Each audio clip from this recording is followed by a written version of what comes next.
we're all good. We're ready to rock and roll. We're all good. All right, boom, we're back. Another episode of Squeeze the Neck podcast, and today I'm at GB Top Team. First time here, which is a great facility. We'll get into it in a minute. But I'm with my new mate, Shane Campbell. Thanks, mate, for doing this. I appreciate you. I appreciate it. First things first. Lyttz or Lyttz? Lyttz. Lyttz. Oh, I yeah, thought so. I hate it when people say Lyttz. I thought so. I thought it'd be Lyttz, but there we go. I don't but get it. That's cool. We got it now, so it's Lyttz. But we've been speaking for months and months, pretty much since as soon as the podcast started. We got talking and we couldn't arrange it and whatever. But tracked you down at your home, mate. And we're on. The West is the best place to find me. That's it, mate. Because we was talking just beforehand about East London. He's got a love for East London. We'll see what we can do, guys. See if we can fix that, get it out of him. It's not happening. But you also told me before we started, you're 36 years old. You don't look a day over 21, bro. What's going on? Yeah.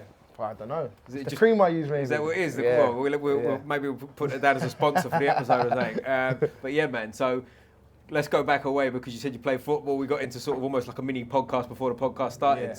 Let's take us back, mate. You're from East London. Take us from the start. Yeah, East London, grew up there. Like I said, I was playing football before, but even before that, I did taekwondo. So my mum thinks that's why I got back into the MMA thing. From like a little kid, is it? Yeah, I was doing it when I was young. I didn't even plan on stopping. I just stopped. Are you a black belt in taekwondo? I'm not a black belt. Oh, you're but not? I was winning competitions. I was having competition, enjoying it. Yeah. Then I just didn't go no more. I got you. Didn't know why either. I just one of them go. things. How old are you talking? Are we talking like really young? You stopped? I think I was stopped around 10, 12. Oh, right, okay. Yeah, not that young. You know, enough to know what you was doing. Yeah, no, I knew what I was doing. Like, doing my little head kicks and all I was going to say enough to kick someone in the head. Yeah.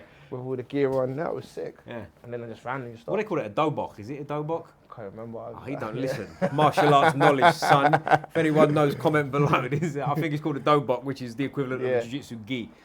Oh no, I had that on, but I had something else on top because I was only young, so I had to protector. Wear protector. Like, that's body what we were talking about. Oh no, I'm like, listen. I would have just called it a gi. I believe it's a dobok, but I'm probably going to get pelted in the comments. Some like Korean expert's going to be like, fuck you, it's not. Anyway, so that's not how you say it. Yeah, exactly. So take us from sort of that, like, because I'm not knocking taekwondo by any means, but like before you went from there to football. How did you go from football? And what level of football were we talking? At one stage, remember when Wimbledon was first, before I moved to AFC Wimbledon. The real Wimbledon. For those of us old enough to know, there was a real Wimbledon. Yeah.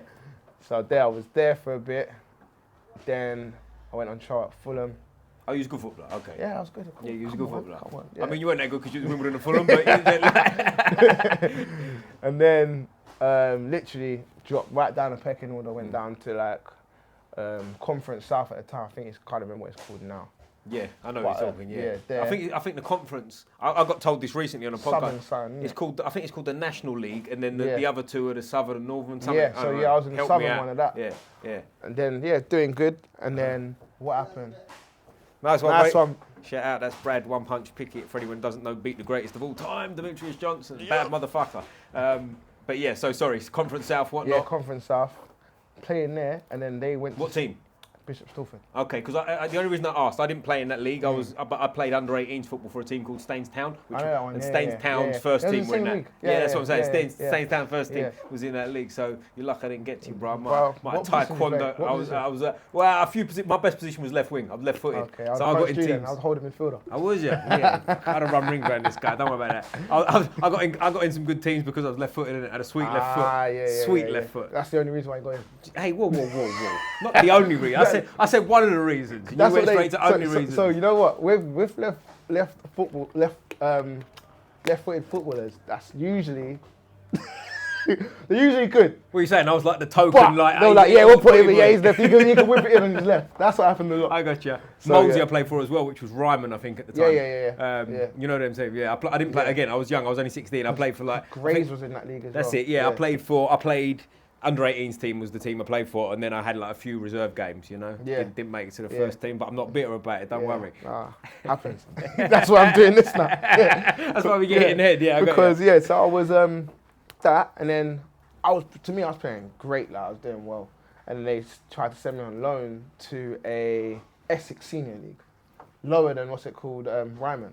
And are you getting paid for this? You're playing? Yeah. But like only obviously I train twice a week and I get Saturday, the game day. So I only get paid when I play. Right, and is the pay, I'm assuming, is not enough to live on? It's just like pocket money, isn't it? Yeah, obviously I was working as well at the time. But like, I was enjoying the football, doing well, and wanted a bit more. So my aim was to get a little bit higher, maybe like a League 2. Did you? Was that? Yeah, that's what I was getting at. Was your ambition to sort of be a pro and like make a living from it and be able to? League 2 would have been alright. You know what I mean? I was happy with that. Like, I was playing with loads of boys, even guys from the area, and that were all in like League 2 teams, League 1, some Prem. Do you know what I mean? What age was you when you was at like Fulhams and Wimbledons and things like that? They were young, like literally straight after the taekwondo time. So like young teams around that stuff. age, yeah. But at that point, I'm assuming we're all deluded at that age anyway. We all think we're playing a Premiership, innit? Yeah. So yeah, I'm assuming. But again, like one of my closest friends was. Who's that? His name's Ismail Demonte. Okay. Yeah, so he was playing. I thought you should have said, you should have been like Didier Drogba. Yeah, I heard of him. I should have did that. Yeah, so like, he at the time he was going to all these places. So I thought I could do the same. Do you know what I mean? It's a hard time, innit? It's heartbreaking when you start seeing people step up their levels. I'm like, damn. Yeah. But you know, like when you're getting picked, dun, dun, dun, dun, dun, and then skip you, next one. I was the one left behind. It was like that. Yeah. It's like, you. Yeah. Yeah. So obviously, to me, it looked obtainable. But yeah, then obviously I carried on playing. Then they tried to send me on loan. I was like, okay, cool. I'm going to try MMA. Simple as that. Well, I'm going to go and kick someone instead of kick a ball. Literally, it was literally like that. The only thing that was different is I'd always thought of MMA. I always watched it. While I was playing football, I was watching it. But then I was like, I feel like I can do that. I'm going to do that. And then it felt like the perfect opportunity to transition. What age are you at this point? I was now 23. Oh, so not a kid anymore. Nah, okay. Yeah. So I'm assuming you would have dealt with a lot of people going, it's too late, forget it, it's too late. From the football or? For going into MMA? No, not even the MMA. At that time it was very different. Really? Okay. I'm hearing that Brad started at like 26 and older ages than that. Is that right? So yeah, at that time it was alright. Now it's a bit different to start. And because of the younger generation are picking up from 13 now, do you know what I mean? Well, that's it relating to football. I remember being like at teams, like when I was, not that I ever thought I was going to make it, don't get me wrong, I wasn't that level. And other than when I was really young, I thought I was, but I was never, you know. When I started playing for like them Ryman level things, and I'm like 16, like there's people in the team that have got some ambition still. And it was the conversation, people were like, he's too old. Like, he's too old, make it. Like, if you're not 11, forget it, do you know what I mean? Yeah, but it's, again, with that is, you hear that a lot, but I also see people picking up good teams from the Ryman. I'm not talking about the Prem. I'm like I said, I was happy with League 2. That's a good level, decent. So you can make it to that level from being that age, 16 or even higher. People are older than that. And they're moving from, say, the same league I was in. Then I was in Hayes and Yedding. The next minute I heard they're in a championship team. Yeah. And even at Hayes and Yedding, he wasn't even doing that good, for example. But you know, like, he might fit in better in this team than how he's fitting in that Hayes and Yedding team. So he looks better. It's funny that, isn't it? Because you say that, I played against Hayes and Yedding actually, and there was I don't think he played for them, but in that league when I was playing like under 18s for Molesey, in whatever that would have been, and maybe someone can help me out what league that would have been equivalent to. But there was a kid we played against, I think it was Tooting and Mitcham, I might be wrong on that, but he went on to play in the Premiership for Reading. Yeah. And I didn't even know. Yeah. And I was like, I don't know his name now, but it's like, he didn't stand out, do you know what I'm saying? Yeah. But he went on to be like a fucking... Then he does all right. Yeah. And he's probably getting 20 grand a week. Yeah. You know what I mean? So, although it's ambitious, it's also there as well. And you don't know when it's going to happen. Or that team you're playing for may get promoted. Do you know what I mean? So it's all these little avenues you have in your head as well. So... Yeah. Because it's funny that you do get some people that just... All the time. Deluded too. All the time. Yeah. You get deluded people. You get some people in the team that are like, next year I'm beating. You're looking at me going, bro, you can't even pass. You're not even good. You can't even hit feet. Exactly. Yeah, because I tell you what, the reason I bring it up is you're starting my memories off now. There was a team in our league, Woking, right? Yeah. Now, I don't know where the first team are, but they was like the team, and they used to tank everyone at that league. They beat us like 4-0 and all that business, right? And they was like, but they was run like an academy. So they was like going to college, training the day. They're not getting paid, but they're like thingy. And then when I went to Staines Town, that was a big part while I went on trial for them. Their under 18s was associated to Kingston College at the time. So if anyone knows, you'll remember this. They was like Kingston College. So you'd sign up to like the shittiest course ever. You'd do like 4 hours a week and some like social studies or not. Exactly. And you could train 3 mornings a week. And it was the way you'd say to your families, well, look, I'm doing this, like, so you're not bumming about sort of thing. But the level wasn't that good. Yeah. Do you know what I mean? Yeah. Like you're kidding yourself that it is, but the level ain't that good. But you played at Fulham and Wimbledon. Coming down, was there a big jump difference or was it not? I didn't even realise, really. Yeah. Again, because I was young and everyone was young as well. And I was just, I can even say at the Wimbledon time, I can even put it like, I knew I was playing football, but I didn't actually know what, like, I'd done good things. People said I was good. And I'm like, oh, thanks, I was just doing what I thought I should do. Yeah, you know what I mean? Yeah, I just passed it. Yeah, I passed, ran down there, cutting and shot. Was you a goal scorer and all that? At that time, I was, It's funny, like, I played left wing. Did you hear about me from South London and that's why you had to move position because you weren't getting in the team? That's what was happening, wasn't it? This kid, he's from Wellsville. Yeah, fucking hell. I was playing left wing. I used to cut in on my right and then score. There was times when I went on my left, they wanted me to cross it, but they were like, run down, cross it off it. I was like, it's not my style. No. I want to cut. And at that age, you got no interest in helping the team. You just want to score. Well, that, and I was doing like I said, it was in my body. Like, you know, like when you're just training, like boxing or something, you're doing something. You're like, this is coming natural to me. Yeah, this is me. So what I was doing, it just came natural. I was boom, boom. I was cutting. I was like, rah. Then I was like, oh, all this space now, bang, and it started going in. Mate, but as I say, like I remember playing in a game when I was really young. I was probably under 10s or something. We lost 6-1 and I scored the goal. And I thought, it's a blinding day for me. I don't care we lost, I fucking scored. What's the matter with you? You're still thinking about your goal. It was the first goal. You lost 6-1 after, but you're still thinking about that. Of course you are. On the bus home, everyone's disappointed. You're like, well, I fucking scored. I know what I'm telling people on Monday at school. Yeah. But, so take us from there. And you said you got the ump with it and went to martial arts and stuff. Yeah. How's that go? Was you going to fight straight away? Was that the idea? You just wanted to fight? My idea was to get to the top, but then I was very ambitious. I said, no, this is my goal. Boom, boom, boom, boom, boom. That's what I'm going to try. And what's the top look like at the time? The top at that time was UFC, and I was like, I need to do this. But before that, like I said, I used to watch UFC. I watched Bellator. I watched any little bit of cage fighting I could. I didn't really watch boxing, but I watched loads of MMA. Okay. Loads of it. They even had that MMA game. It was called MMA or something before. All right, okay. Remember, before UFC, had before that. the UFC game, so we're way back in. Who's about at this time? Is this like Chuck Liddell era? Yeah, they were about, then I was watching all these, I watched every countdown. I sound mad, like. I was in an office, so I was literally watching the countdown on a computer. Should be working, or I'm doing my work at the same time, but I'm literally got that on, headphones, doing what I've got to do. But I've watched every episode of Countdown. Yeah. Probably all the ones that I could find anyway. They're probably not on YouTube anymore. All my fighters as well, just watching all of these. And I'm just literally saying, I can do this, I know I can. Then I literally went home and started Googling gyms that was near me that I could get to from coming back from where I was working and stuff like that. Then one day my uncle was like, because he was boxing, he was like, there's a guy in the gym that does MMA. There's a lunatic in the gym, he does this thing called MMA. Exactly what it was. Then he was like, come down, there's a guy who said he was training. I was like, all right, cool. Went down there a few times.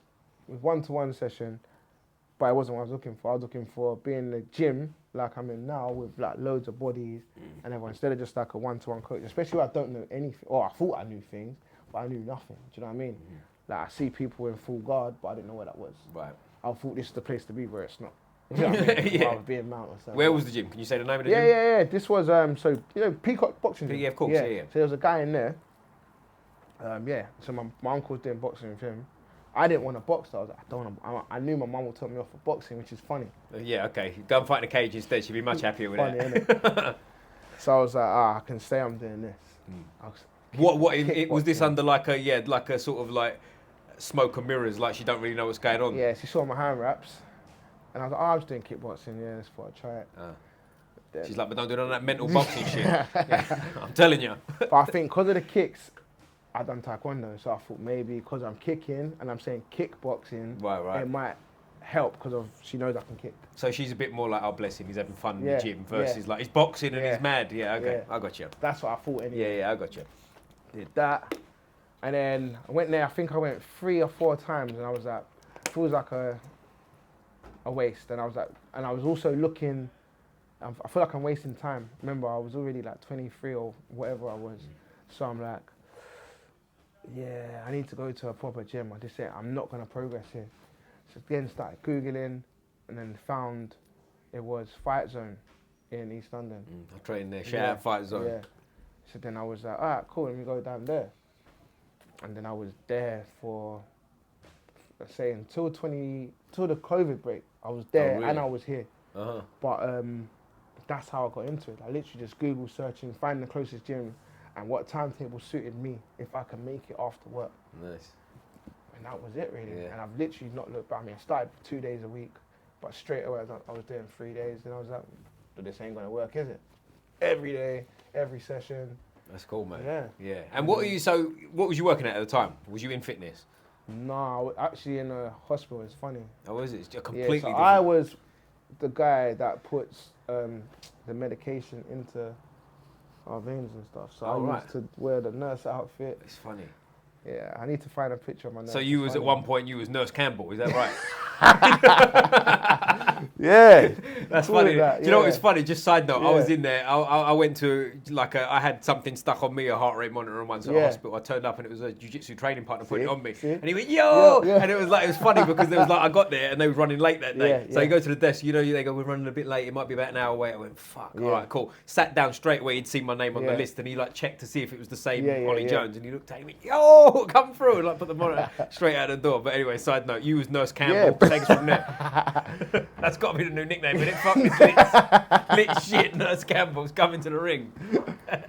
So yeah, that happened, and then I was like, I was doing it, and I was like, okay, cool, this is good, but I need to train in the mornings, because while I was there, my coach was now Stuart Austin from Fight Zone, and he's still there.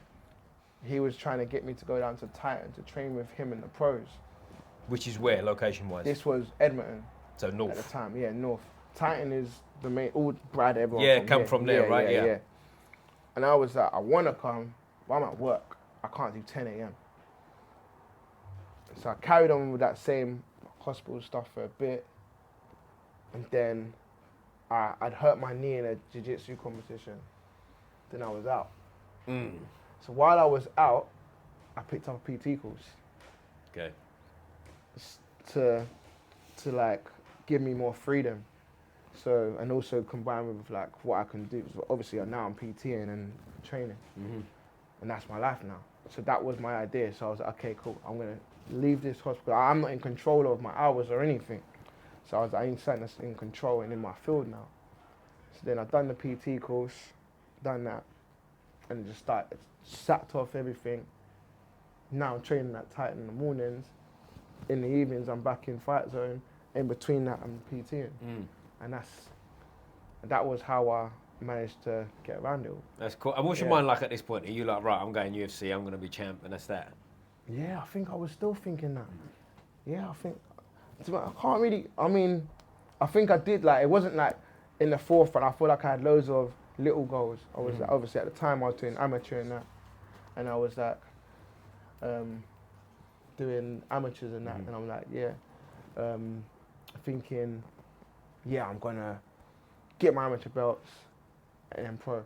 But I always wanted to be pro. Do you know what I mean? From the start, I just wanted to be pro. So then, I can't even think obviously at the time, I was thinking, UFC's the goal. But it was more like a long-term goal. Obviously, I knew I had to make these little steps before I get there. And what's the situation with you're training at Titan and you're doing all this kind of stuff? Is this hard on the body, because we know what it's like, right? You're running around training places. Is there a point in time where you're sitting there thinking, "Fuck this, I might have made a wrong choice"? No, not once. Not once. Even till this day, obviously now it's more like a job. You know how it is waking up in the morning, your alarm goes off. Oh, I gotta go work in one. Yeah, we get that, but I don't regret it at all. And as long as I'm happy, and I say it to everyone as well. If you're happy with what you're doing, then you can't really complain. Yeah. I'm happy. I can't imagine going to do what I was doing before. Just being normal. Yeah. Do you know what I mean? I ain't normal. Yeah. No normal people around here. I always say, put your happiness first before anything else. Yeah. People can say money don't bring happiness and all this stuff, but if that's something that makes you happy, that's what makes you happy. Do you know what I mean? Yeah. like some people can be content and say they don't need anything, but yeah, it's different. And for me, even if it was hard, I'll be like, yeah, this is what I want to do because I'm happy. Yeah. And that's the main thing. And that's it. So when you start fighting amateurs, what weight did you start at initially? First fight was at lightweight. Ooh, and that, big boys. And how much you weigh naturally before that? 70 kg. All right, so you're bang on the nose. So for anyone who talks in pounds, that's 155 pounds, which is the lightweight limit in MMA. So straight away, you're just like, this is what I weigh, this is what I'm going to fight at. Yeah, literally. I mean, I didn't even know. Our coach was like, yeah, got you this fight. Like, I see. I'll go do it. It was like that. Just as simple as that. And you never done any fights before that in boxing? No individual fights? It was straight away? Straight. And was it in a cage or a ring? So, okay, I'll go back a step. My first, it was still at that same 70 kg. It was in a ring, inter-club kind of thing. So no ground and pound, shin pads, stuff like that. That was fun as well. The guy that I thought is now like, he must be at middleweight. He's hench now. Oh, he's a big boy. He's like, yeah. Because for anyone who doesn't know, like if you think like lightweight 70 kilos and you go, that's not that big. Yeah. Go and see a lightweight who's in shape and cut. He's lightweight for not very long. This is big. This is bigger than you think it is. But so you got in there, and what was it? I'm assuming day of weigh in. Yeah, all literally. that stuff. I don't even think we weighed in. I don't even remember. Oh right. I don't remember. How much do you weigh? 70 kilos. Where you go? Sort of thing. Yeah. I think I probably weighed at those times. I probably wasn't even hitting 70. I was probably like 68, 69. Oh, was you? So you're actually underweight. But was you just sort of like whatever? Yeah, literally like that. And I always had that in my mind as well, all the time. Like thinking, say you get a last minute call up. You hear fighters get last minute call ups all the time. You're going to take it. So I remember this, and that's how I was. Imagine Dana just called last minute. You're going to take it. Cool, yeah. And that's the type of little mind things I had going on in my head. Saying, yeah, let's just do it. So yeah, that was like a little inter-club thing. Sorry to cut you, did you realise straight away, did you get in there and go, maybe I shouldn't fight this weight division? Nah, I didn't think anything of it. No. To be honest, we looked the same at that time. I see, okay. Yeah, so we did look the same. I'm saying now, he's got huge. What's his name? Do you know his name? Marcel. Shout out Marcel. Yeah. Wherever you are, you big motherfucker. And he's obviously, I was going to say, is he still fighting? He's still fighting or he's just jacked? Just boxing. Oh, right, okay, cool. He just got big and, I got you. And did you win the fight? They gave it as a draw. Oh, because it's one of them. Yeah, it was inter-club things. So Yeah, then carried on training, done like a few more that kind of level stuff. There was something in the O2 years, I can't remember what year it was. Yeah, years ago. Did that, jiu-jitsu comps in there as well. Again, it was on mats. And then if you got to the final, you're going to the cage. That's cool, isn't it? I got disqualified in, I think it was the MMA. I can't remember what I did, but they maybe hit someone in the head. Oh, right, okay, I got you. Yeah. So one of them technical kind of I was nonsense like, what are you talking about? Yeah. And then they didn't let me in the final. And I was pissed. So I wanted to fight. You want to find a cage? Yeah, I'm fighting a fucking mat, bro. Yeah. Then what do we do after that? Then the second day, I've done a jiu-jitsu comp, same place, and I've done my knee. How bad? I felt it click. I felt something weird. But after, I was like, I'm fine. But I made a scream. Like, and then they stopped the whole thing. Yeah, right. So then... Verbal tap type thing. Yeah. But I mean, it wasn't even a sudden one. I think I stood up. Yeah. And I went, shit. And then as soon as I did that, that's when they stopped it. And then because I was in the hospital at the time, these days I've gone back now. I'm back in fight. There's only fights. I'm not in Thailand at the time. This is my just first amateurs and stuff. I've done all of that most of that in Fight Zone. So right. So I've gone back in time, guys. Yeah, we're all like, mate. If anyone watches this podcast, we jump all over the shop. We talk with like I've had people on here talking about flat Earth, all sorts. So yeah, you can talk about whatever you like. Yeah, we'll get there. We've had sexual abuse stories. We've had all kind of like people. Yeah. I mean, you know, people turning it on and you start off, hey, how's it going, man? Oh, I got abused by my basketball coach. Shit. Whoa, all right, cool. Wow. So open forum, bro. You jump around as much as you want. Yeah, we'll get back there. So yeah, then I was at Fight Zone still. So I remember I was still in the hospital. So I've bumped myself up the queue, got a scan straight away. So yeah, that was one perk I used to have. That was I used to literally within 2 weeks. You're on it, yeah, no messing about. Had the scan, needed surgery. Oh, what did you do?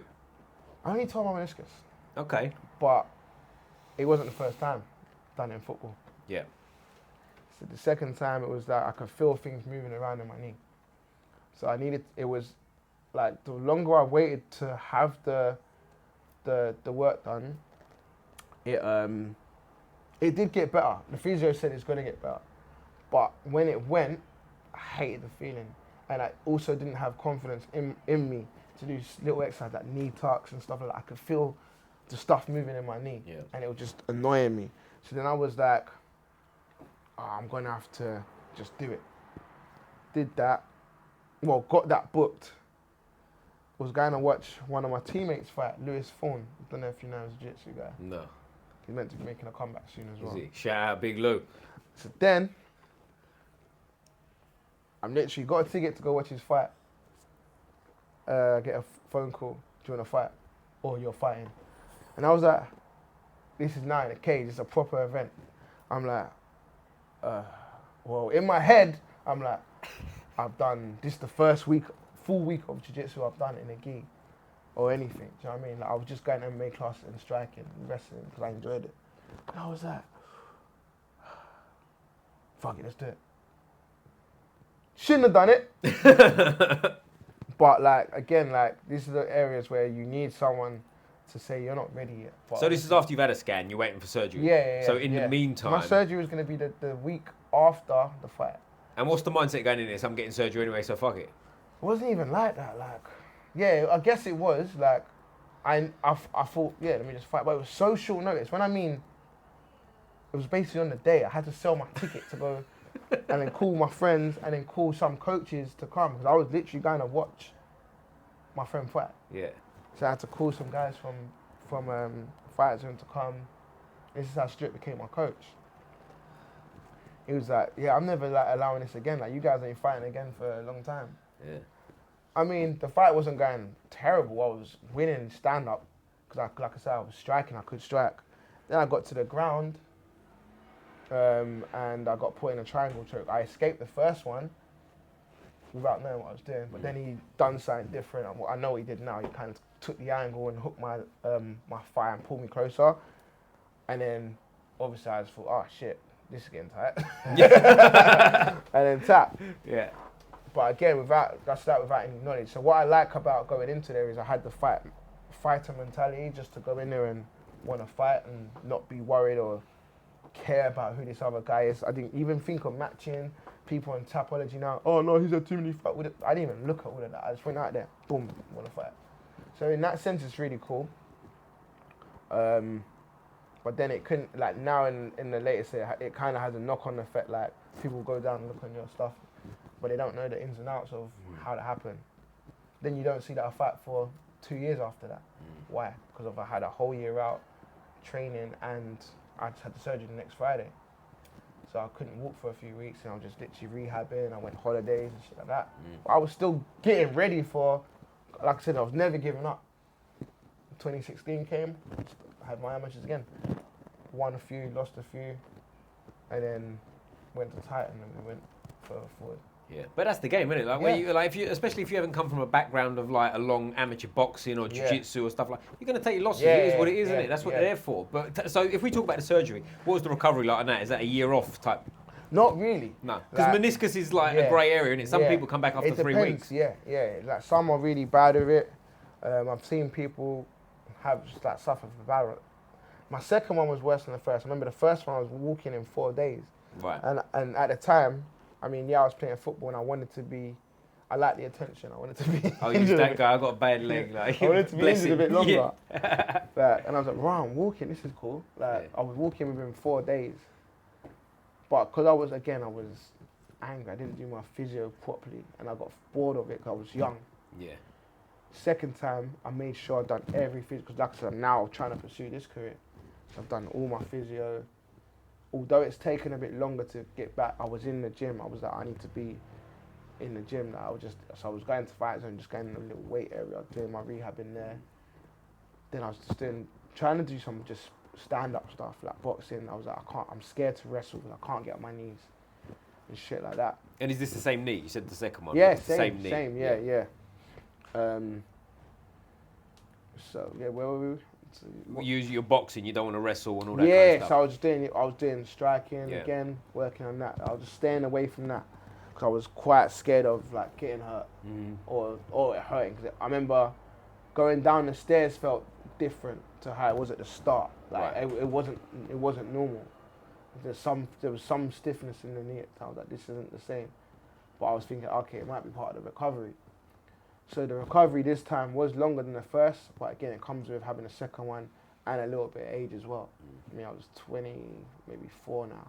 Oh, you're ancient at this point. You're fucking old man. man. Exactly. Yeah, 24.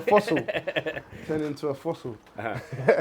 So then, yeah, it was a little bit longer. But again, nothing too crazy. It was never a concern that it weren't going to come back? No. Didn't cross my mind at all, not once, no. I remember after I had a few more niggles and I felt that moving again, I was like, oh no. Then I had another scan. But again, I just bumped myself in the queue. Because of it was so close to my last one, I was still getting seen. So I said, you need to check this out. They checked it and said, nah, it's the same. Like, it's exactly the same. So I don't know what it is that you're feeling, but I think what it was, I just needed to do a bit more rehab, and then it just went away.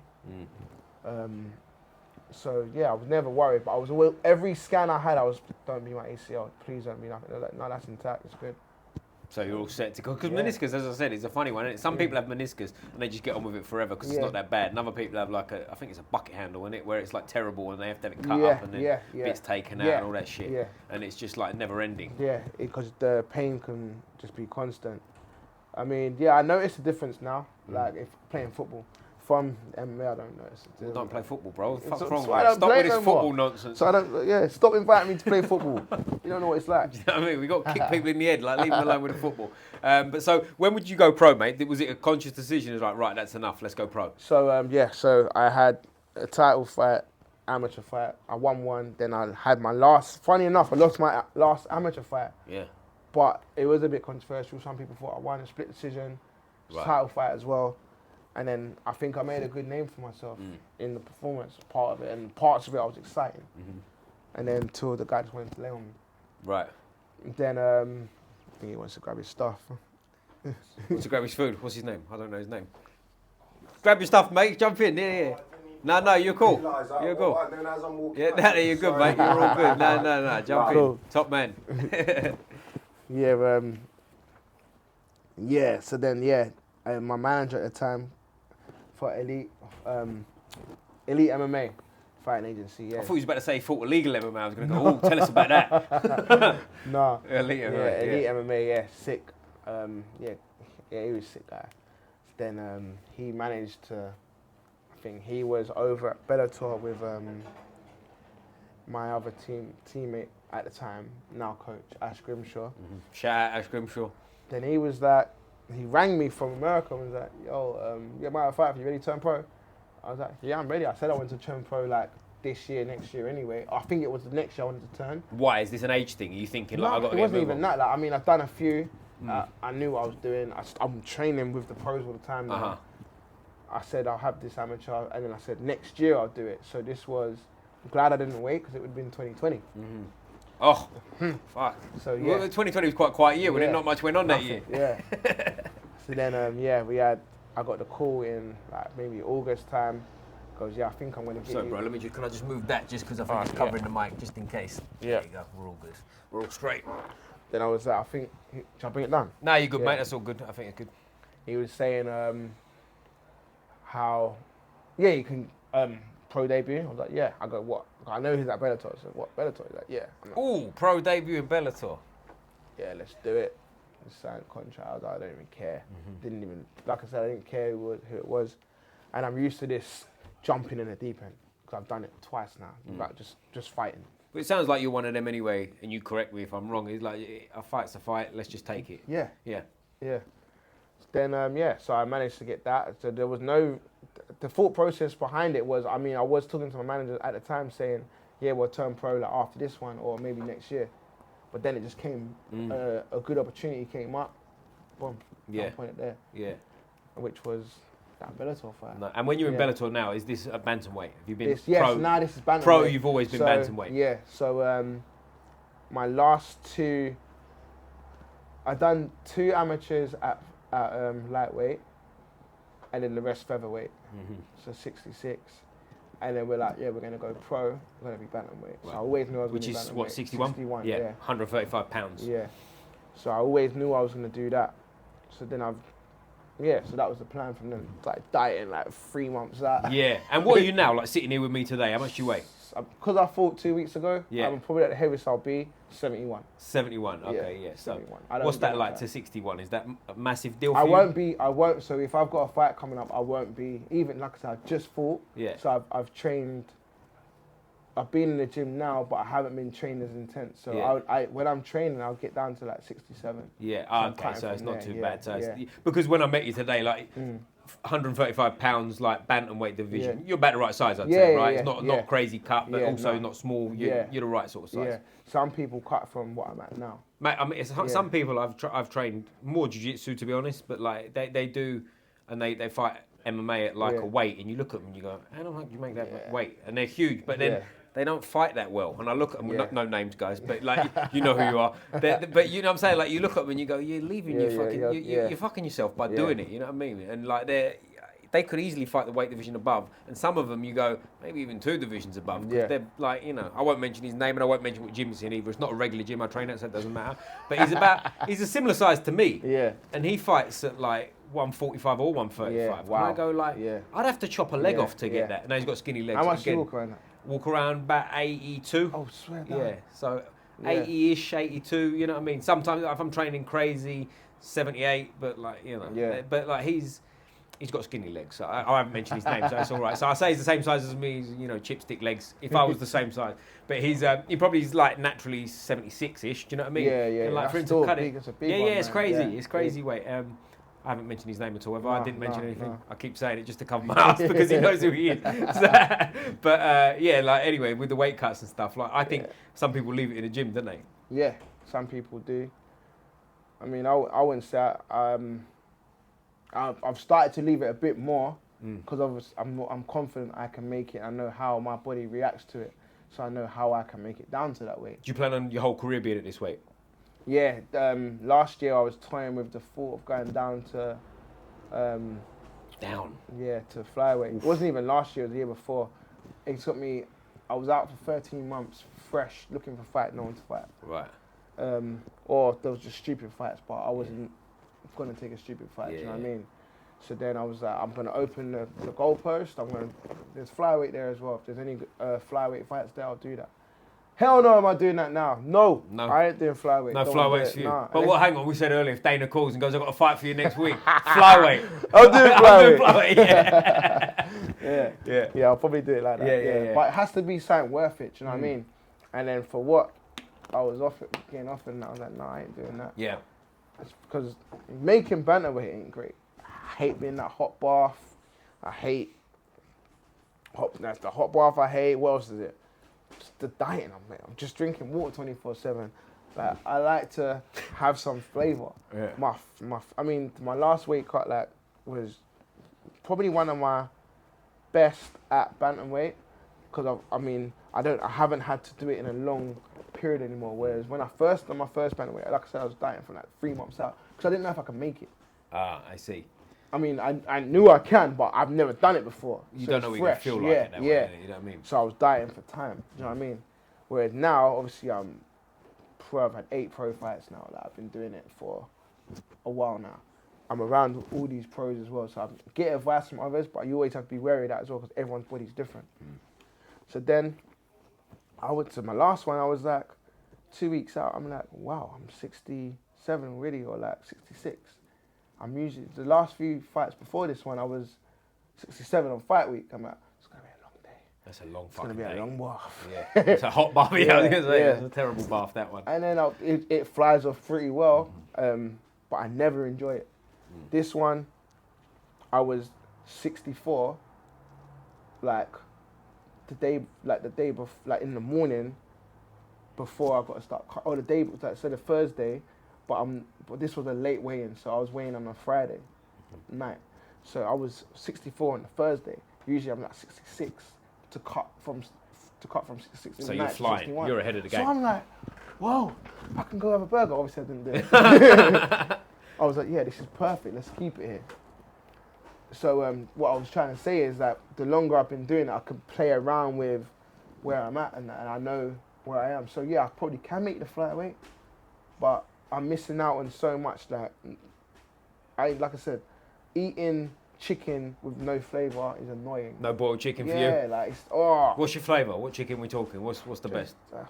I just need my normal seasoning on it. Like, yeah. Like just all that non-flavoured stuff.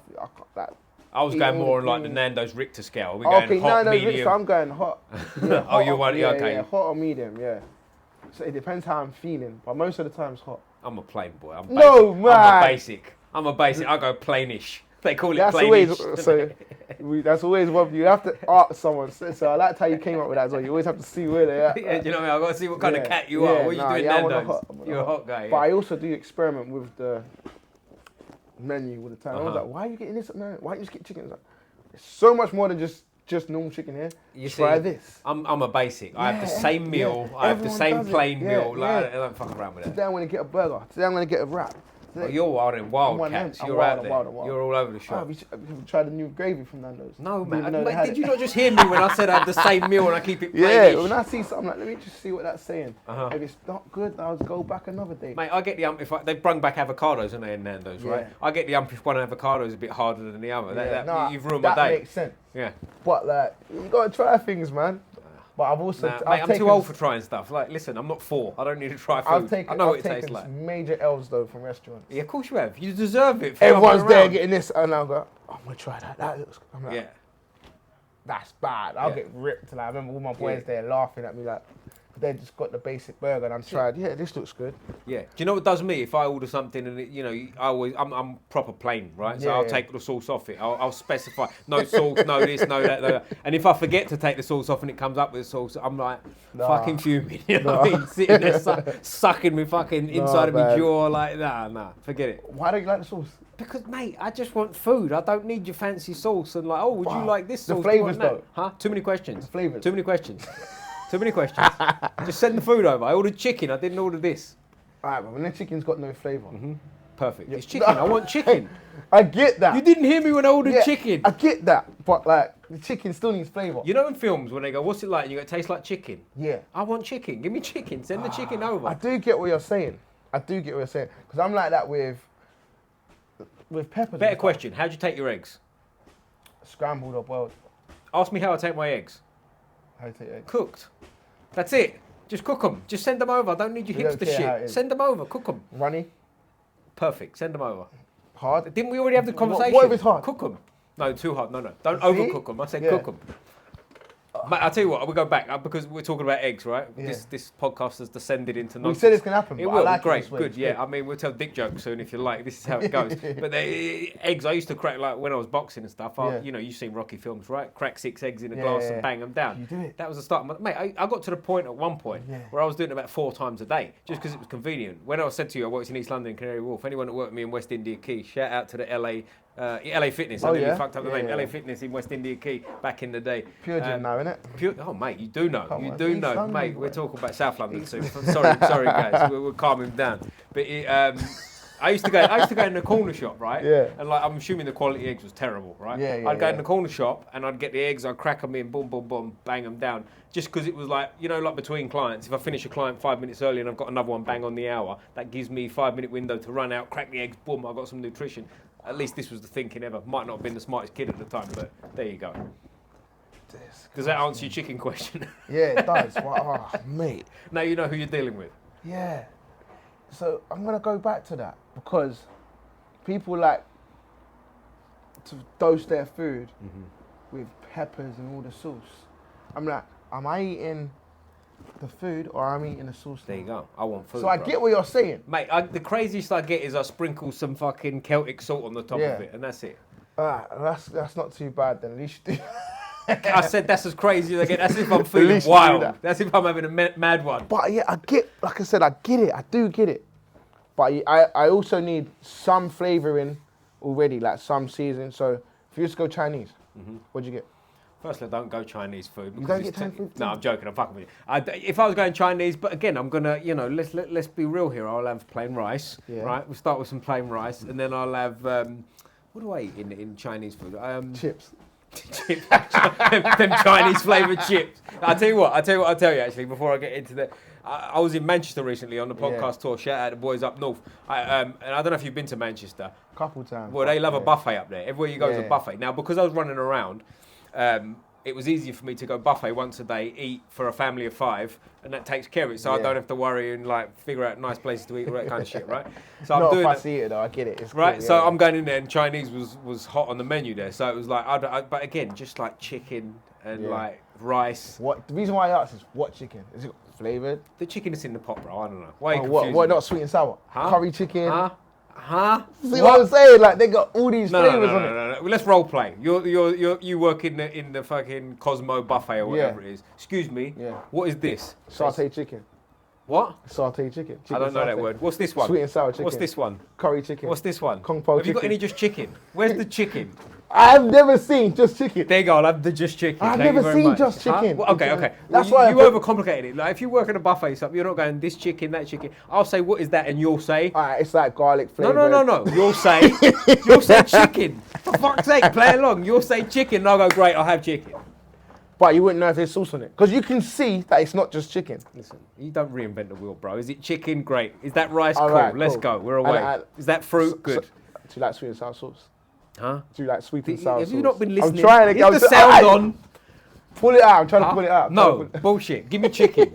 Keep your sauce. Plain. Plain. Curry sauce. Plain. Do you do plain curry sauce that don't taste like curry sauce? Give me that one. Following me or what? We'll have to go for some food after I'll explain it to you. Fully. We'll go to a Nando's. I need to show you what to eat.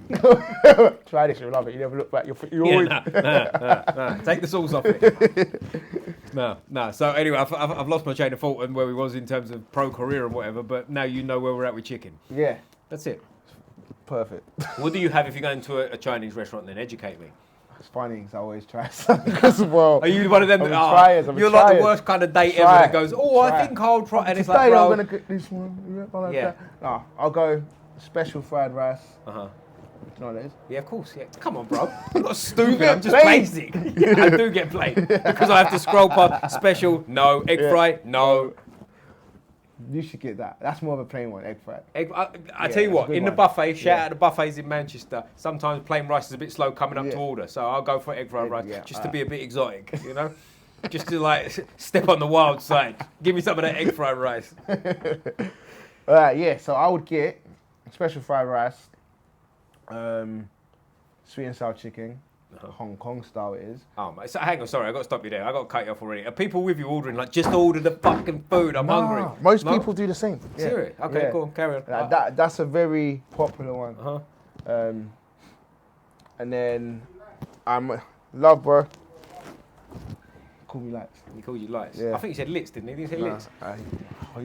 He needs to. He said Lyttz. He definitely said Lyttz. I'm fucking with you. And then I'll get probably like a Singapore chow mein or a normal chow mein.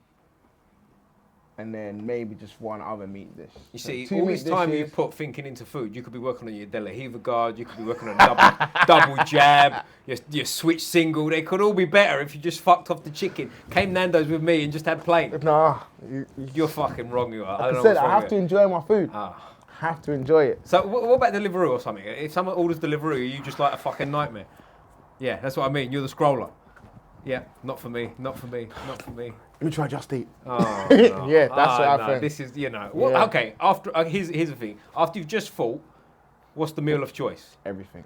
Oh, you're one of them. You just order it. Just send it. Just send it over. Oh, you know what happens a lot of the time, I'm going through, when I'm cutting, I have random cravings like I'm pregnant.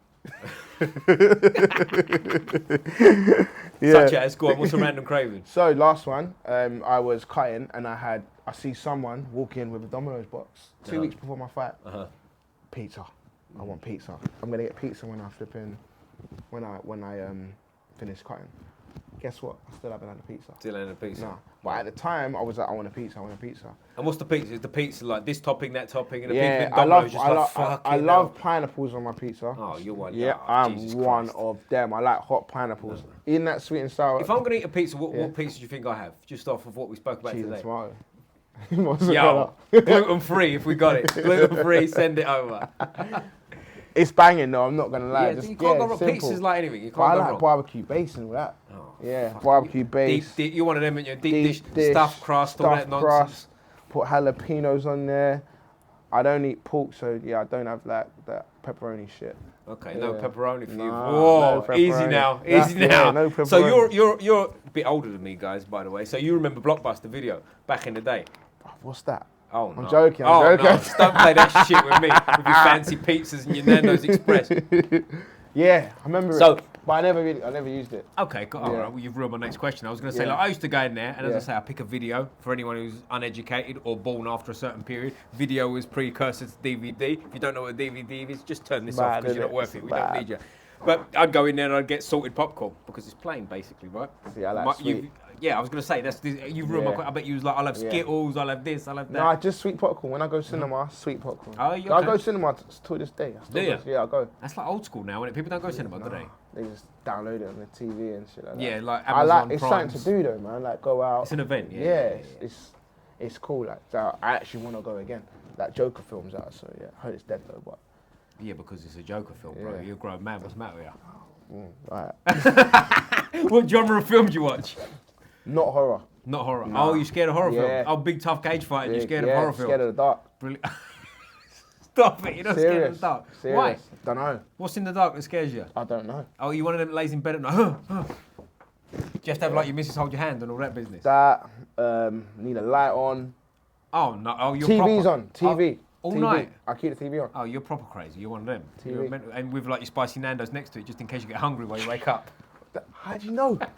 I eat in the middle of the night. Do you know how? Because I know crazy people. I know how they act. I know how crazy I eat in the middle of the night randomly. Oh, no. Yeah, like randomly. Don't you wake up in the morning, your mouth's all like... No? So random, bro. No. Eat, drink, boom, back to bed. Random. I just get up. But you know I have to wake up in the night for like 6 pisses if you're drinking during the sleep? Because for me not to wake up, I'm getting graphic-y, but for me not to wake up in the night and have to take a leak, that's a game plan situation. I have to go toilet at 10:30. I Cut can't the have a water. drink before that. Yeah, all of that. Yeah. But no, so not too bad with the. If I wake up middle of the night, I don't really have to go wee. Mm-hmm. But I love midnight. I love a late night snack when I'm sleeping. It's so weird. Yeah. And what's your schedule? Because like I'm an early bird, so like I normally go to bed. I'm at bed before 10. I should be. And then I'm up early. But I wake up, like I'll give you an example. I'm training jiu-jitsu this morning. Yeah. Class was at 7. Shout out to the boys in Brixton. Now that's quite a lay-in for me, right? So like I teach a class sometimes in Cheam at 6:30, all that business. So like for me, if in the morning? So the alarm's on for 5:30, but I wake up before. I'm like fresh. Like before that, but at the same time, I'm an early bird. I go sleep early, right? So So I should go sleep earlier. I never do. No. What time do you go to bed? Last night was after 1. Ungodly hour. Yeah. And what time do you wake up? 7:45 this morning. No. I need my 8 hours, bro. I need my time. Get up, walk my dog, and then, make his food, all of that. Get myself ready to come here. I got to be here for 10, so I have to leave mine by 8:30, 8:40. Because this is what we got to get into. But at the end, we're going to convince you to move to South London happening. Purely because South's better than East, it's not North, happening. and West. You know what I mean? It's common sense. Anyone knows that. We are not. We're not gonna go there. All right, let's go back to Fight Zone because that's the wrong side of the river. What brought you to the right side of the river, other than it's better here than it is there? I was still on the best side of the river before we came here, but Brad wanted to bring it. So this gym close to his Brad house. put some manners on you and said, listen. He goes, I'm bringing the gym close to my house. I fed up with going to East. But he was actually an East boy. Where's he from, Brad, originally? I think he was from Bethnal Green. You sure I know about that? You're spreading rumours now. You're bad-mouthing him. Check it. I think he's an East boy. We'll have to check that out because I think you're Bethnal bad-mouthing him. You don't deserve that, Brad. He's a nice from guy. Bethnal Green. Never met him, guys. But I think he's from Bethnal Green. Is he? Yeah. Okay. And you're from Stratford, you said, right? Yeah, it's from Stratford. East London. Yeah, I know, but I don't spend all my days in East London. You spend all yours in South. So, tomato, whatever you like. I don't know. But what brought you here, really, mate? South London. Yeah. So, literally, obviously, when we moved from Titan, Brad said he's bringing everything back. Is this like pandemic times? This is around that sort of time? The Titan breakup was having around, 2019. So after I had my last amateur, we was going through it then. Right. So when I had my pro debut in November, we was Great Britain top team. Right. But we had nowhere to train.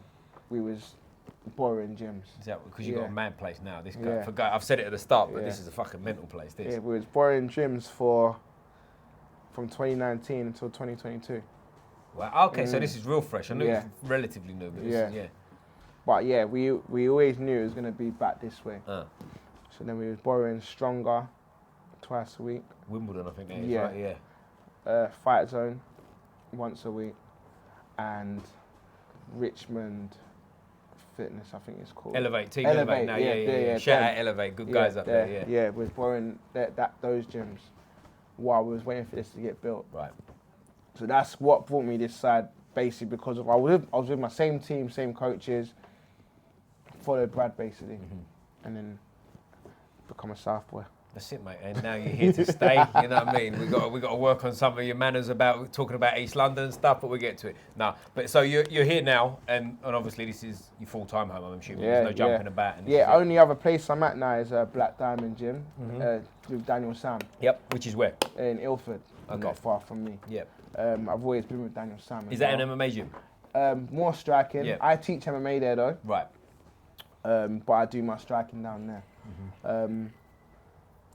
So yeah, Daniel Sam also, he is kind of part of us here as well, but he has his own space as well. So he does come down here as well to get sparring, to do some watch over the sparring, and a lot of our teammates from here also go down there as well to get some extra work in. That's it. That's the way to do it. Really, like new bodies. Yeah, I've always said it as well. Like, I always go down. I've always said to people, like, why are you all over the place? I go to that place to get the best what I can there that suits me. I go there to get something that suits me, and I'm here for my team. Do you know what I mean? I'm here not just for myself. I'm here for everyone else. Like, we've got other guys that are fighting. Like, there's 50 of us pros on the mat, like all weight classes, but loads of small weight classes. They help me for my fight. I'll come back in and help them for theirs. Yep, that's the way it's got to be, isn't it? Yeah, that's the way it should be. But so if you haven't got a fight coming up, like obviously you just fought recently, right? And we get into all that and we go through your career instead of talking about spicy chicken. But if you haven't got a fight coming and you're just in here training, are you a year-round trainer? I'm assuming. Yeah, I'm here most of the time. And what's a normal week look like? If we go sort of Monday to Sunday, what's training look like if you haven't got a fight coming up? Yeah, Monday morning wrestling. Then I might, depending on how I feel, I might train again in the evening. Or so I'll train at 10 in the morning, wrestling, take a little break, do something else. 2 until like 5 maybe, then I'll teach in the evening. Tuesday's our sparring day. I probably won't do anything else after that. Wednesday I'm grappling, like jiu-jitsu and stuff. Thursday we do sparring again, but just like a bit more technical, smaller gloves or MMA gloves. So we do stand-up rounds and grappling rounds with the gloves on.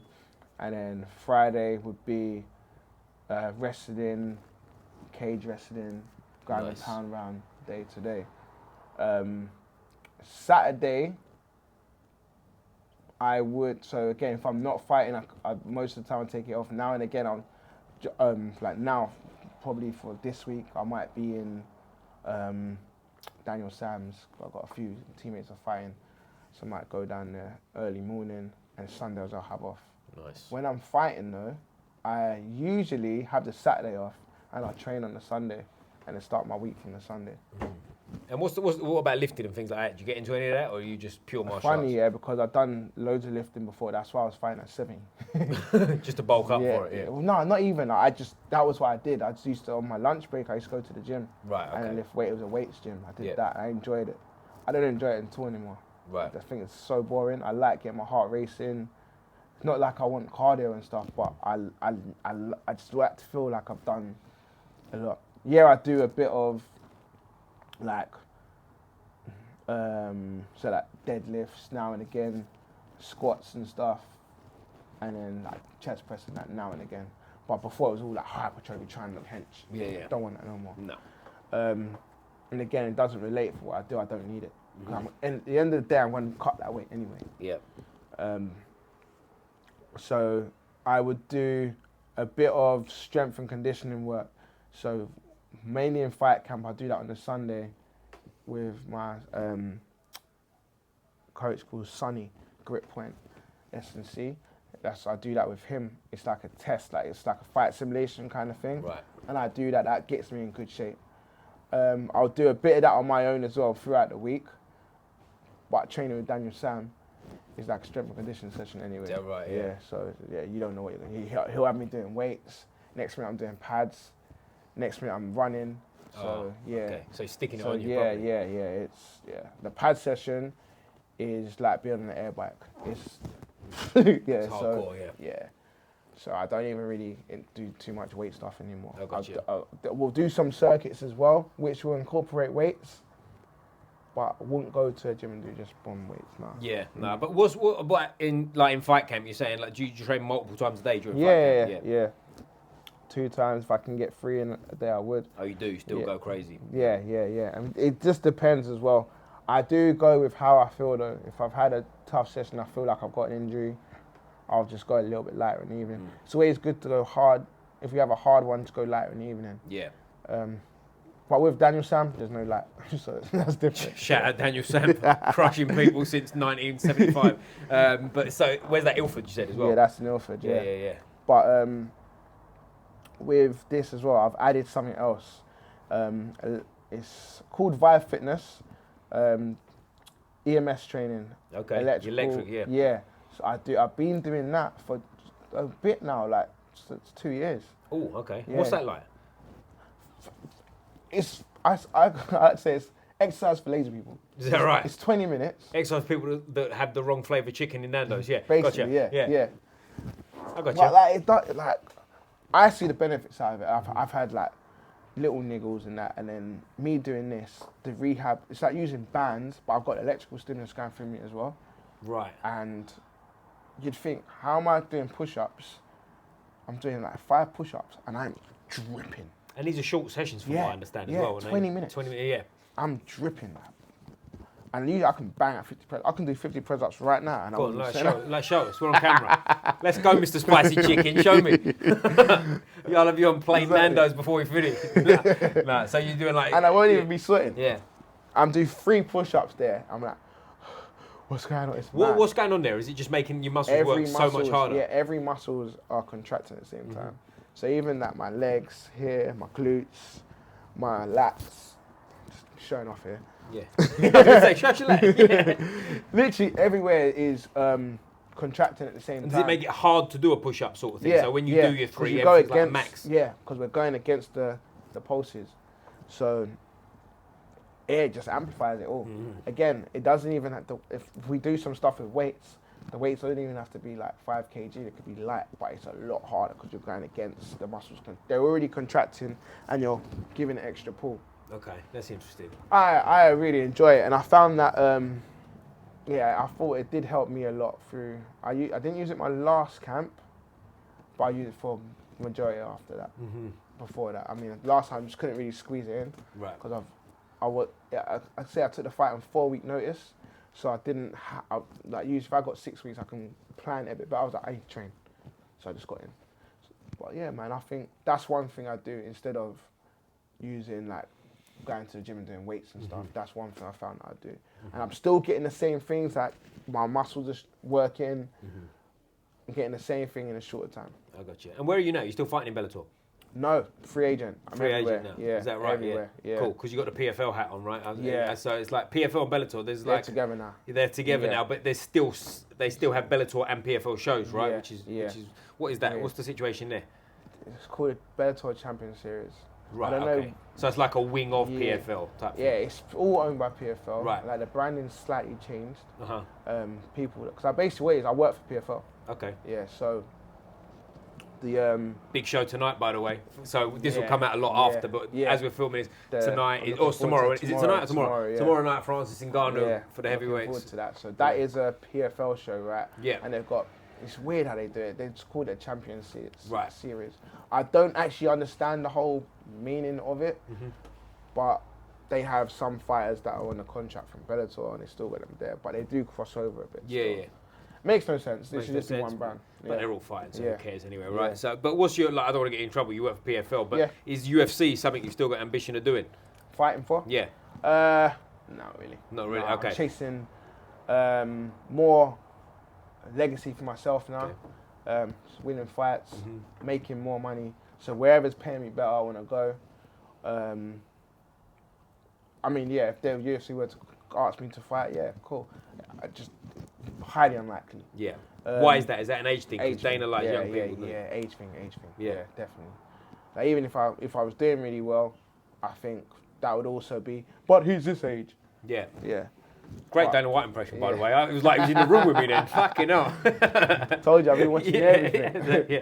So, PFL, Bellator are places I want to get back to. I have to right my wrong I did in Bellator. Didn't get to because of COVID hit, and it took me away from it. So yeah, my plan's always been to get back to that level. But at the moment, I'm just enjoying fighting. You know what I mean? Enjoying it. Like I say to everyone, they're like, why are you always fighting abroad? If you know me, you see my Instagram page and that I travel a lot and I fight and train. All ties in with the food, doesn't it? You like to make it hard. You can't just go and fight up the road in Wembley. It's like, nah. We got to go. Where was the last fight? France, yeah. Cognac. Cognac. It's different, right? Yeah. Wow. Yeah. Okay. French. From my experience, I didn't fight in France, but I did a jiu-jitsu tournament in France once. Yeah.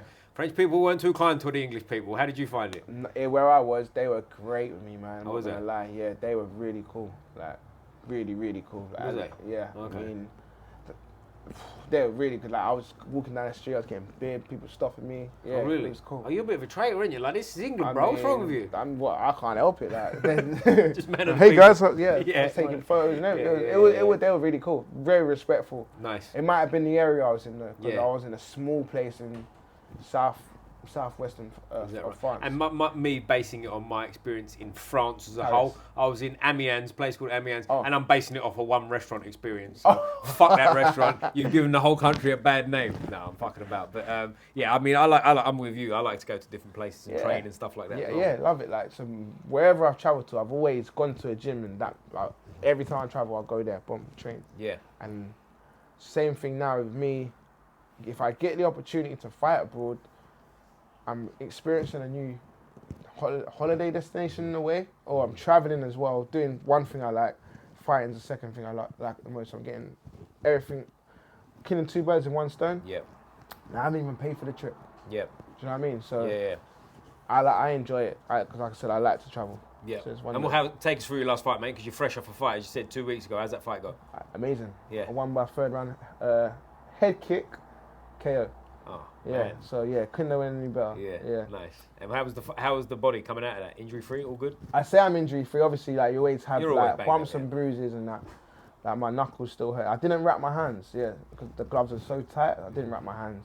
My knuckles are still sore. Shins are still sore from kicking and checking kicks. Other than that, fairly fresh though. Nothing to like put me out. So nice. I might have another one by the end of the year. Nice. That was what I wanted to do. That's cool. Yeah. Same organisation? No, they actually do one once a year. The one I just fought on. So they asked me to come back next year, October. Sounds like a bad business plan, doesn't it? Yeah. Fucking hell. And where's your next one in terms of like it will possibly be in France again. Okay. I got asked to come back to France. Soon they're not going to let me back because I'm just going to go there and knock everyone out. That's it, knock out all them French people. I got you. Yeah, in a nice way. Yeah. Well, see, I said that French people were rude to me. He says he wants to knock them all out. You make your own mind up. I don't know about that. I didn't threaten violence to those French people. But I was trying to choke them while I was there. So whatever you like. Same thing. Exactly. Yeah. So, but is that the plan from now on in? Is it just to sort of like travel here, there, and everywhere, have loads of fights? Like whatever pops up. Have this one. It will open, like, again, it opens, every fight I have opens more doors.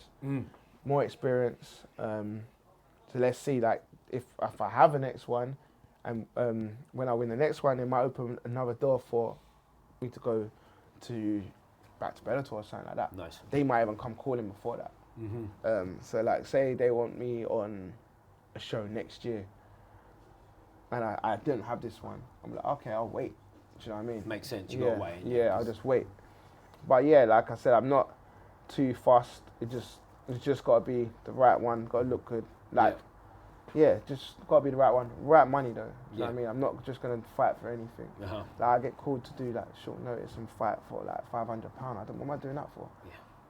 Spending not even pound, euros. Spending more than that to get there, right? Yeah. In terms of like camp and that. Yeah. Like, fucking. Yeah, no, like, I'm not just coming off the sofa. Like, I've had this amount of. I'm not. Yeah. That's the type of stuff you do to people that you find off the street. Yeah. Oh, mate, come do this. Do not, yeah. Yeah, so I would not be doing shit like that. Yeah. Yeah.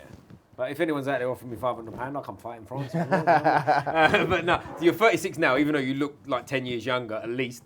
What's the plan? Have you got an exit strategy or a time in mind, or is it just as and when? No time. I don't know when yet. Things are going pretty well at the moment. Yeah. Like I said, the more experience I have in the fighting is boosting my career out of fighting as well. Managing is what I'm probably going to get into.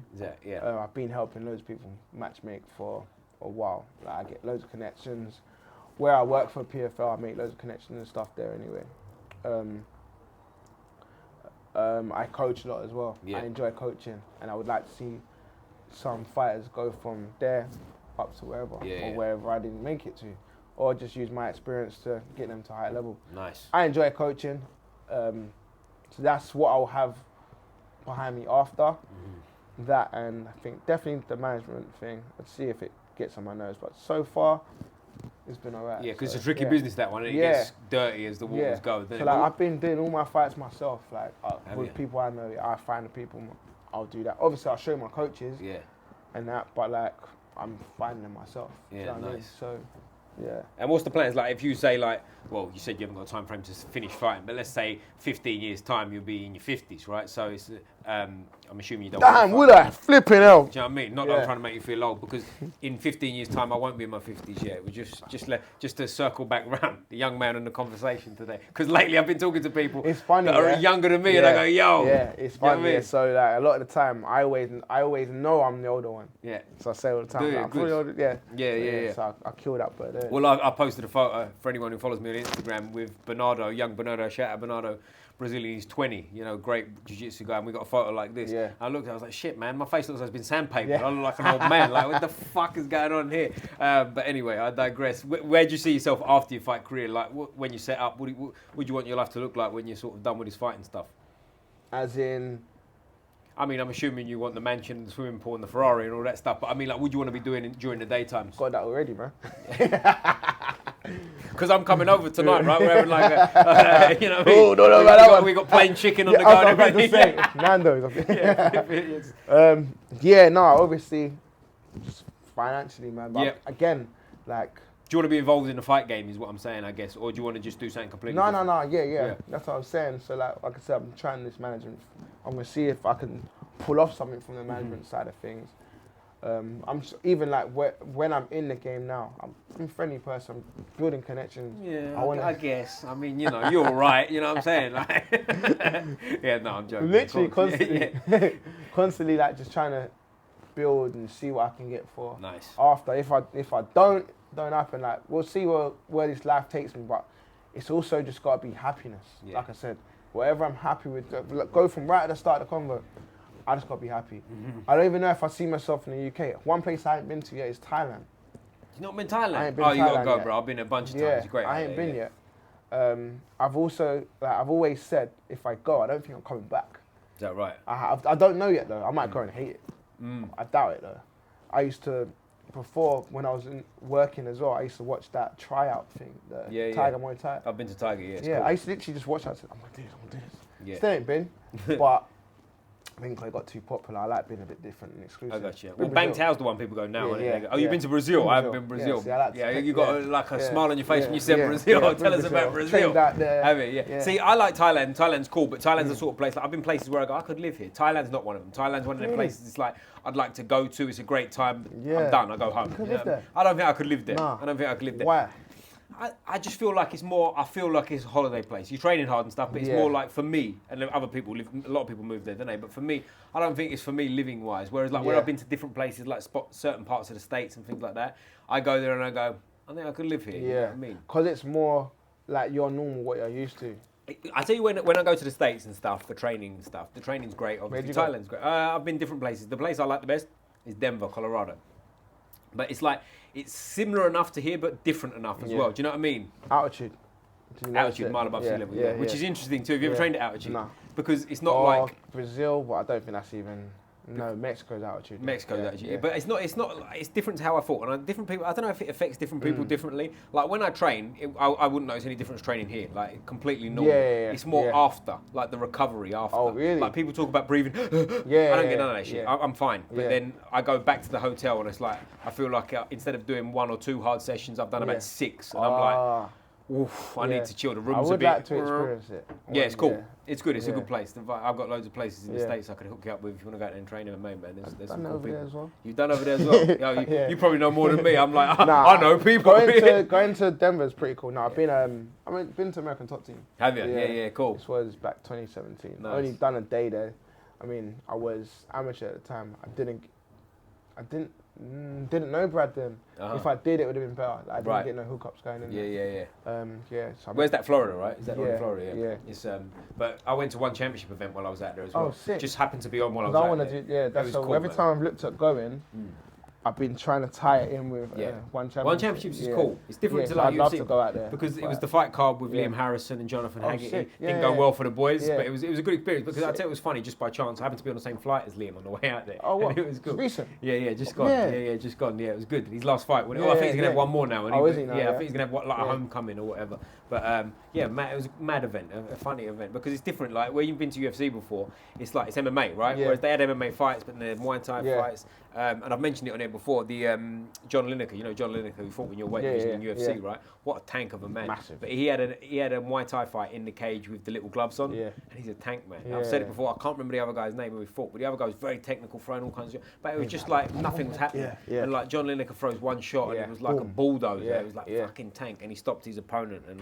what a savage. I had to catch that card. I only saw Liam and Haggerty's fight. That was a great card, like especially like obviously Haggerty's fight was over quick, wasn't it? It happens, but like Liam Harrison's fight was a mental fight until it was finished. Do you know what I mean? But shout out to the boys, you know what I mean? Jonathan Haggerty's young, and he'll come back, he'll sort it out. And I was lucky enough actually to be at the open workworkouts. Oh, sick. And that was cool. That was really cool because you see them up close. Where did you stay when you was over there? This time I stayed in Boulder. Before I've stayed in Denver, but I stayed, in Boulder this time. I was training at another place, not a martial arts place as well. I trained at, Jesus Christ, Eastern MMA, or Eastern BJJ, I think it is. It's an MMA gym. I trained there for like martial arts, but I trained in a place called APECO Movement, which is like a movement facility. They teach handstands and movement stuff. I know some friends out there, and I stayed in Boulder this time for the sake of that, and did a podcast with the boys. So check that one out, guys. But yeah, great place, man. That's one of the places. So what made you go to Denver? I've been there a few times. So I went there a couple of times before the pandemic, and I trained, and I sort of met some people and whatever, and it was great. And it's one of them places that's very seasonal. So I went in, I believe, the June or July. They do. It gets really cold. Burning sun. And then I went 6 months later, and it was 2 foot of snow. So it was like real cool. And like I was supposed to go back again, but the pandemic fucked it. But yeah, I just like it there basically, and it's the sort of place. It's like one of them places you can go to. Not like Thailand in terms of similar, but like you can go there and have like hard training twice a day and still have a bit of a holiday with it, and it's like that kind of vibe, you know. It's cool, and you're in a city, and it's nice. Do you know what I mean? Because the thing is with the altitude, if I train in the morning and then I go back to the hotel, forget it, the day's done, because you're just like I can't get back up. So you have to sort of like fill your time going around the city and then go back to training. Do you know what I mean? Because it's one of them. But so get out to America, man. Get out there. Yeah. So I've always said. Living, I would live in Florida. Really? Because I love the hot weather. Like Disney. I was thinking more Disneyland. No. So I went there. Yeah. Grown man in Disneyland. 2017. With the Mickey Mouse ears and shit. 2017. That's where I was. By yourself? No. But then I went down to. That's when I went and trained at American Top Team. I made sure I'd done it all. Yeah. So I was in Florida for like 3 weeks. So I'd done that as well. Nice. But like at the time, I'd always wanted to go to Disney from a kid. I couldn't go, man. So you went as a man in his 30s. So I said, well, now I've got the money. I'm going to take myself there. I had a good time. That's cool. But being in Florida, like I was like, I feel like I'm not a massive fan of America. I'm like, but if there's anywhere, I'd like it here. Mm-hmm. I like the house sizes are good. I like the road sizes, and I think they're really nice. I remember me and my friend, he rented that 6 spot, and I was like, how much is this? I looked at the price. I was like, it was less than 100,000. I was like, for this, it's like a dream house. Yeah. But it was sick. And you know what you see like in those movies, like Christmas time, big drive and all of that. And I was like, wow, this is sick. And then Yeah, so I'd always planned on that, but never got to do that. Or I've never, like I said, the weather's always got to be a massive factor for me. You can't do a cold? Hate it. Really? I can't even wake up. Do you know what? I like seasons. I like somewhere that's like. I think that's why I like Denver too, because it's like you're going to get a mad summer and a freezing winter. I'd get that, but if I wake up in the winter and it's like this blue at the moment, I'm fine. Right. How was this morning foggy? It's not for you, no? It just ruins everything. Like. See, I'm the opposite. As I say, I was in Brixton training this morning. Turned up, it was like something out of a film. It was like all foggy and like atmospheric. It was great. So like, I will probably skip home now because the sun's out. Right. You're one of them, Yeah. As soon as it's that grey, I'm like, it's just depressing. But you just got to get the sauce out of your life and have some plain food and you'll be fine. And once you get back on the plane, get with the plane tipping. You'll be craving the cold. Yeah, literally. So that's why I said Thailand will keep me there because it's hot all year round. And even when I've been there in rainy season, and I mean, it'll be like this outside, like in terms of sun, and all of a sudden it'll be like someone's turned the shower on, and it's like, but it's still warm. You're still sweating. Do you know what I mean? So yeah, I can see that's the life for me. But Australia might do you. I don't know. I don't know. Maybe. Yeah. Maybe we better do a world tour. We're let's get me a fight in Australia and I can check it out. Well, I was thinking, let's get like one of them hedge funder sponsors that will sponsor the podcast, and we'll like fly all over the world, different spots, and we'll have 2 meals on the table. You can have like the most flavoured up fucking thing on the menu, and I'll have the most plain. Yeah, you know what I mean? What is this? We'll train at locations. We'll test the weather out. That would be sick. You'll have to wear shorts in the cold, and I've got like a coat on in the heat, and like we go for all that. That would be sick. Yeah, there you go. Pitch an idea, guys. We'll go from there. Idea. But anything you want to plug before we finish up, mate? Any fights or anything? Any sponsors? So again, I might be fighting again in December in France again. Otherwise, I will be. Well, again, looks like I'm fighting in February. In France again. I'm waiting for that contract to come through. Fuck all this America talk. Go to France, bro. Just move to the south of France. Oh yeah, South France is good. South France is banging. But yeah, that's about it. Sponsor wise, Flow Fightwear, ViveFitness, Neutralites, combat caps that I've been using for my last fight camp. They've been really cool. ABM Nutrition, Dope Clothing, Snapchat. Oh, mate, you got sponsors coming at your ass, bro. I know I'm probably going to forget something as well. That's all right. I'll tell you what we do, guys, with the sponsors. I'll put them in the description below anyway, so they're easy to find, so we won't have to worry about in case you've missed any out and upset any. You got any like... Top Chiro as well. Top Chiro. Have you not got any like flavour food like fucking sponsors? The amount you ran? No. Well, I mean, what's his name? Dustin Poirier, hot sauce. I need I need that. I need a donut sponsor. Donut sponsor. Fucking hell! Shout out Krispy Someone make some healthy donuts, and then that will do. That'll do. Well, if we find some healthy donuts, for sure, sponsor me first, and then you can have some later. And if not, just Krispy Kreme's donut time. Donut time, Dunkin' Donut, whatever you like. Anyone who's got a donut or something, okay, brilliant. But mate, thank you very much for doing this. But before we finish, I ask you, it's important. I don't know if you've watched any of these podcasts before. The most important question of the day, and there's a correct answer, and I think you're going to break my heart on this one. What football team you support? Arsenal! Arsenal! From East London, Jesus Christ. What? You're in South London, this area. You're here, you spend most of your time here. I knew this was going to be the question. What area is this? Who's the team round here? It better be Chelsea. Chee, very good. Yeah, you know what? I knew my boy supports Chelsea and he annoys me so much. But you support Arsenal. I mean, you don't like winning leagues, I'm assuming. You don't like silverware. I mean, we're trying. We're trying. Close. You know what? Like the last few seasons, it's been a lot better life. How many trophies you won? What, recently? Yeah. Better life, you said. How many trophies you won? None, but... But listen. Say one louder. We were so bad, bro. Come on. We were so bad. For so long. So, like, seeing us challenge and win games... I used to watch games, and not know if we're going to win or not. Yeah. Like, the teams we should beat. I'm like, now I'm not really like that. Because you're old enough like me to remember the Invincibles, right? Where it was at the top of the top. Because Chelsea, before we won the league, the first time with Mourinho, if you'll remember this, the Invincible season, we just couldn't beat it. And it was like, every time. Until Wayne Bridge. Remember the Wayne Bridge goal? Shout out Wayne Bridge. Always got a soft spot in my heart. Oh, that's annoying. Yeah, Champions League, wasn't it? Because Arsenal never, I don't want to bring it up, but Arsenal never won the Champions League, did they? Do you remember the final with Barcelona? Of course I do, man. Heartbreaking. I even watched that, you know that Premiership years and all that stuff comes up, the old, I'm like, man, I remember where I was watching it at my aunt's house, my friend, thinking, we're going to go to, now I was old enough to go to a parade myself. So that's gonna be our first parade, Champions League. But I was scared the whole way through. Yeah. And they got sent off. I'm still scared, but it's getting close now. Yeah.